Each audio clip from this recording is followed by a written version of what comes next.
My name is Chris Guaraca, and I am a senior at Central Islip High School. I'm 17 years old, and I am the current president of my GSA at my school. When I first got into the GSA club at my school, I was closeted. I wasn't someone who was really confident in myself to be who I am now. And I met the GSA advisor, Miss Byron, who was very welcoming, very friendly, and she knew just by looking at me that I was not closeted. I was so scared and I was so shy. That first day I went there, first meeting, she told me that I one day am going to be a great leader. I didn't believe it. I thought she was crazy. I kept denying it. I didn't want to stand out.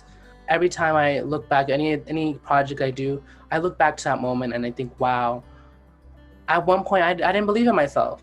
And I'm glad I grew from that, but it's a moment that really defines me for my growth.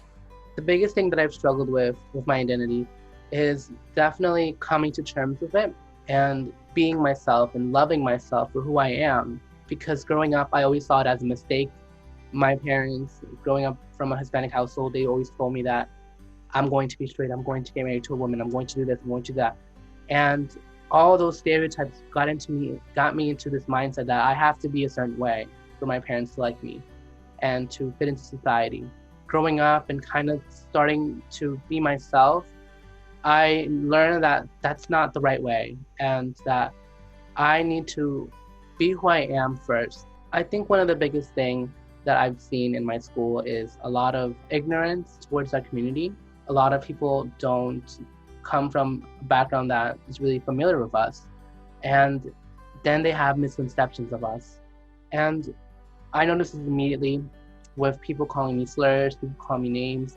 So the way I took initiative was I worked together with my GSA and we created a video, an educational video, to talk about our own struggles and our own personal stories with people like this that treat us this way for being who we are.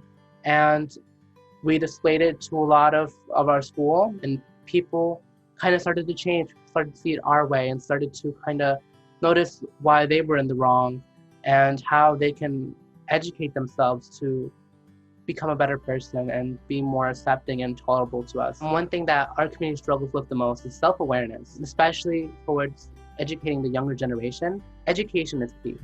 And we're never going to be able to stop the hate that we get unless we find a common ground, unless we find a way to educate them in a civil way. And it really all starts with you. Anyone can do it. Any age, I did it back 3 years ago. I started educating myself and I found a way to unite my whole school together, to find a common ground so that we can see eye to eye.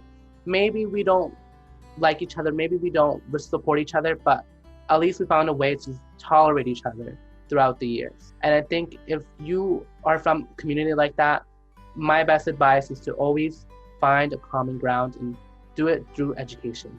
I'm most proud that I've, over the years, learned to really become myself and wear what I want, do what I want, without caring what other people think about me in my school. For the future, I want to go to college and pursue political science to eventually become a politician. I think the best way to fight for our rights and to have a say in what's going on is through not only voting, but become a politician myself. With that, I want to have a platform that can advocate and talk to and educate to other teens that were struggling just like me, were struggling finding themselves, educating themselves. I think about this quote, which was said by Courtney Act, a drag queen. The only thing wrong with me was that I thought something was wrong with me. And when I think about this quote, I think about all the times where I thought something was wrong with me. I wasn't what other boys were. I didn't like playing soccer. I didn't like doing all those things. I like playing with makeup. I like playing with dolls. And I thought there was something wrong with me growing up. But in reality, there was nothing wrong with me. To any kid out there, any person watching out there, there's nothing wrong with you. The only choice you ever make being a queer person is to be yourself. And I think that's the most important choice that you'll ever make. Thank you.